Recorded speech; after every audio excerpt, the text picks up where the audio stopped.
Steve Shacklock with AIM Transportation Solutions, and welcome to day 2 of the Technician Appreciation Week.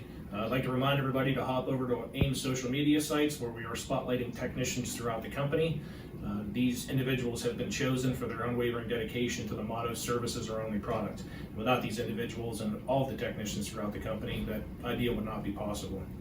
I'd also like to take a minute to thank all the maintenance personnel, the service managers, the fueler washers, and the parts personnel who help keep things moving throughout the industry and this company in general.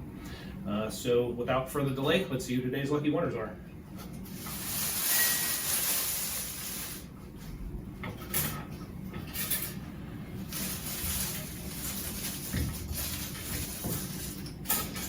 All right, our first winner is Edward Merrick, Cleveland North.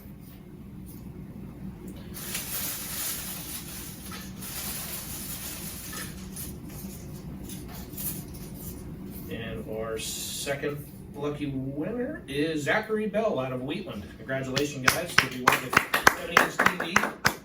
And again, thank all the technicians throughout the industry when you see them today. We appreciate everything you do. Without you, like I said, the industry wouldn't be where it's at today, and neither would AIM Transportation Solutions. So thank you very much, guys.